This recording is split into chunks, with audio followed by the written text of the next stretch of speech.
ઓમ નમો નારાયણ. હું અરુણાબેન પી ગોસ્વામી સુરતથી તમારું સ્વાગત કરું છું ઓરુસ કિચનમાં. તો આજે આપણે બનાવશું છુંદો. તો છુંદો બનાવશું આપણે તડકા છાયાનો. તેના હારું આપણે જોઈએ કેરી.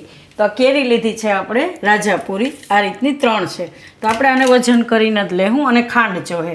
તો જેટલી કેરી હશે એટલી જ આપણે ખાંડ એમાં જોહે. અને મસાલામાં બીજું થોડુંક મીઠું જોહે અને થોડીક હળદર અને લાલ મરચું, તીખું ને થોડુંક કશ્મીરી બે નાખશું. અને થોડોક મસાલો આપણે નાખશું, તો તજનો પાવડર ને લવિંગનો પાવડર થોડોક માઇનર, મસ્ત ટેસ્ટ આવશે એમ. બસ આટલી વસ્તુ આપણે જરૂર. તો આ બધી વસ્તુ હમણાં જરૂર નહીં પડે, અત્યારે આપણે ખાલી કેરી જ ને એ જ જરૂર પડશે. તો કેરી આપણે એમાં વજન કરીને જોઈ લેવું કે કેટલી છે એમ.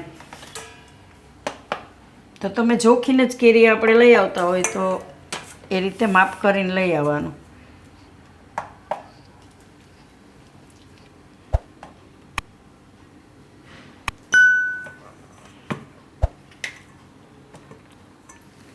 તો કેરી છે આપણી આ 1400 ગ્રામ, એટલે 1.5 કિલામાં થોડીક ઓછી છે એમ. એટલે એ પ્રમાણે આપણે ખાંડ લેવાની એમ. પાછી એમાં ગોઠલાને નીકળી જાય એટલે 1 કિલો ઉપર આપણે એમાં ખાંડ લેવાની, 1/2 કિલો જેટલી એમ. તો આપણે હવે આની ખાંડ નહીં જોઈ લેવું.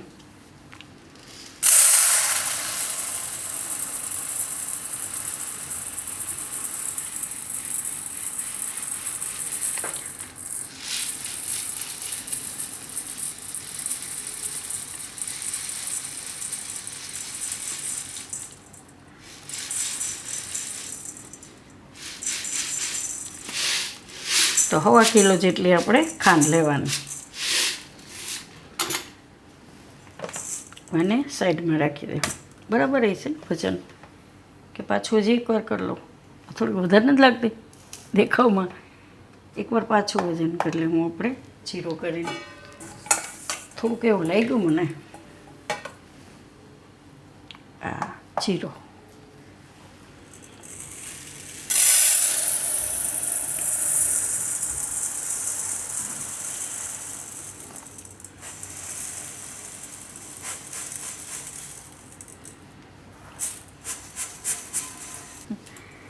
થોડીક કાઢી નાખીશું. બસ આટલી આપણે લેવું. થોડીક આમ તેમ થાય તો હાલે. હવે એને સાઈડમાં રાખી દે હું. અને કેરી છે એની આપણે છાલ કાઢી લેવું. તો આને આપણે પીલર લઈ અને છાલ કાઢી લેવું ઉપરની આ રીતની.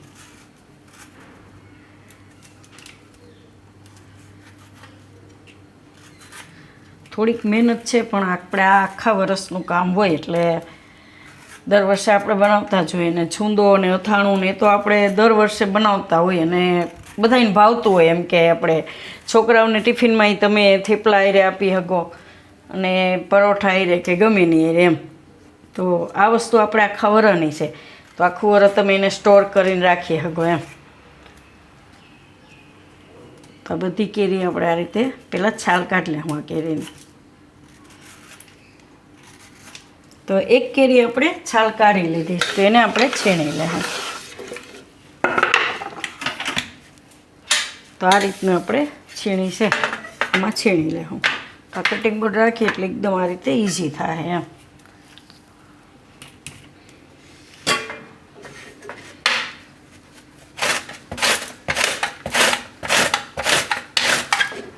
આ રીતનું છીણ બનાવી લેવાનું. તો કેરીને આપણે છીણી લીધી આ રીતની. તો આમાં હવે થોડુંક આપણે નાખી દઉં મીઠું.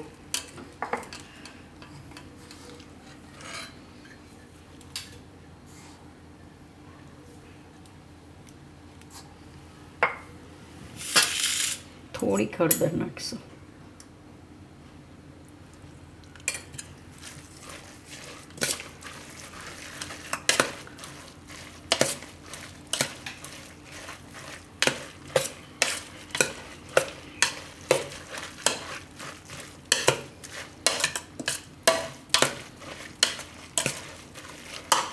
અને થોડીક વાર સાઈડમાં રહેવા દેવું. ત્યાં સુધી આપણે આ લઈ લેવું ખાંડ. તો ખાંડને આપણે મિક્સરમાં પીસીને નાખશું. એટલે એ જલ્દી આપણે થઈ જાય એમ. ઓલી ખાંડને ઓગળતા થોડીક વાર લાગે, તો તમે એને મિક્સરમાં દળીને નાખશો ને તો બહુ વાર નહીં લાગે એમ. તો આને આપણે દળી લેવું.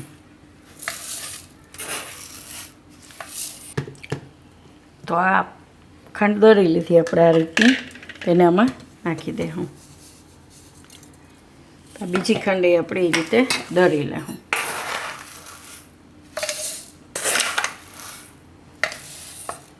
તો ખાંડ આપણે દળી લીધી છે બધી, તો આને આમાં જ નાખી દીધીશ. તો આને મિક્સ કરી લઉં કેરી ભેગી આપણે.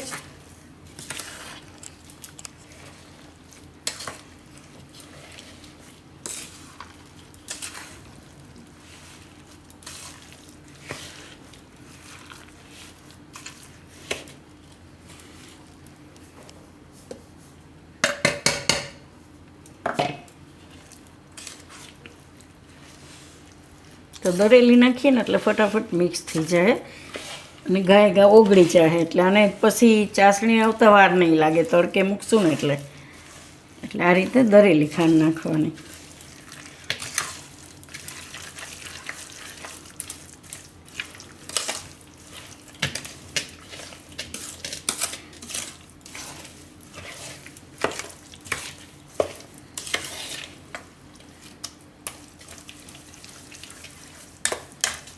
તો આ રીતે મિક્સ કરી લેવાનું.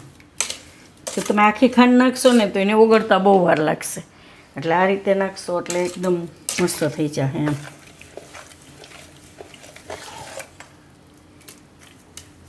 તો એને આપણે રાખી દઈશું તડકામાં ઢાંકીને.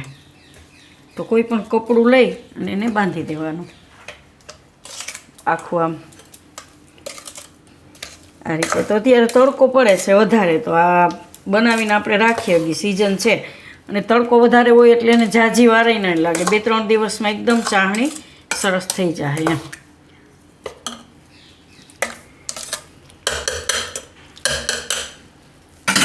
અને કપડું બાંધી દઉં આપણે આ રીતનું.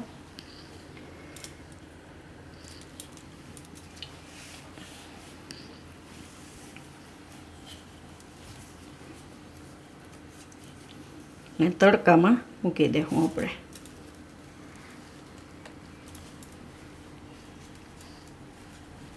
રાતે લઈ લેવાનું પાછું એમ. સવારમાં તડકે મૂકી આવવાનું, રાતે ઘરમાં લઈ લેવાનું.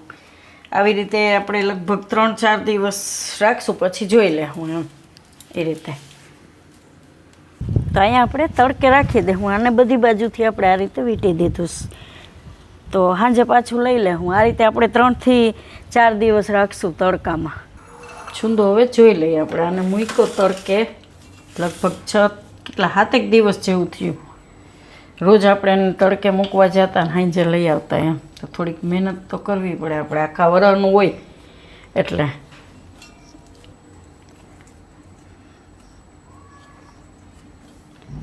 એને ખોલીને જોવું પડે, પાછું ચમચો ફેરવવો પડે એ રીતે. આ રીતનું ઘાટું થઈ જવું જોઈએ. જો થઈ ગયું એટલે થઈ ગયું એમ પરફેક્ટ.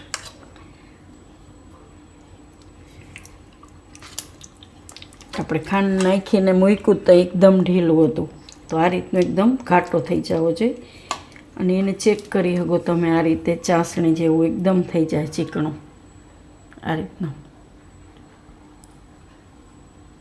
જો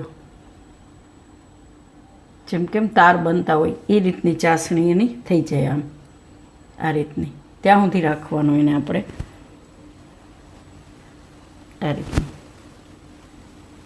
અને આ રીતનો ઘાટો થઈ જાય એટલે તમને જોતાં જ ખબર પડી જાય કે એકદમ પરફેક્ટ થઈ ગયું છે. અને આને આખું વરસ કાંઈ નહીં થાય આ રીતના. તો આમાં તમે બીજો મસાલો તમારા હિસાબે તમે બધુંય નાખી શકો.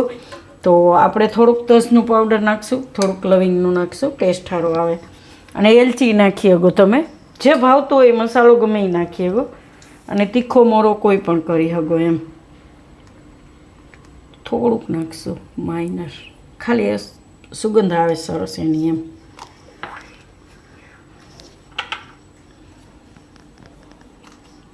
આ છે લવિંગનું પાવડર, એકદમ જરાક. આને મિક્સ કરી લઉં.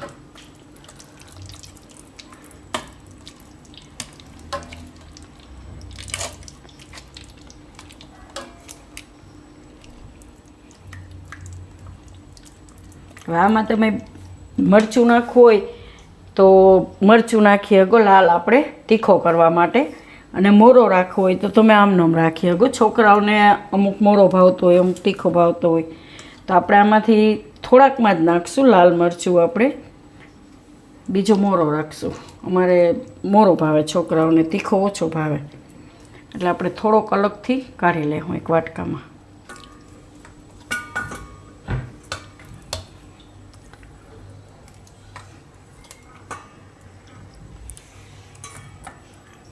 બસ એટલામાં જ આપણે નાખશું.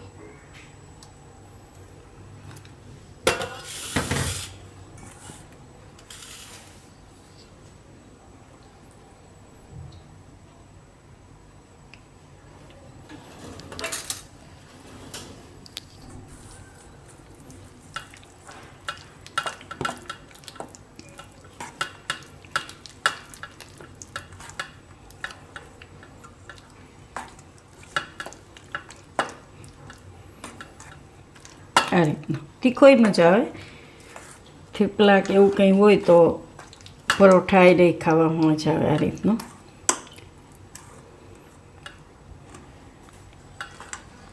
આને કાઢી લઉં વાટકામાં. એક તમે કોઈ પણ બરણી હોય એમાં ભરીને રાખી દો તો આખું વરસ આને કાંઈ નહીં થાય એમ. આખું વરસ તમે સ્ટોર કરીને રાખી શકો.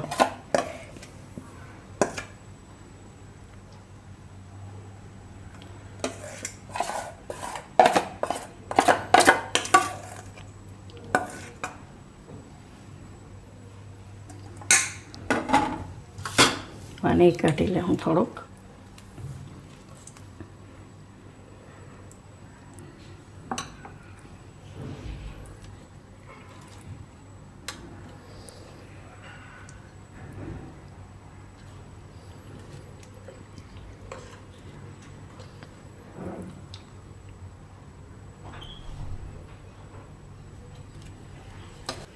તો તૈયાર છે આપણો છૂંદો તડકા છાયાનો એમ.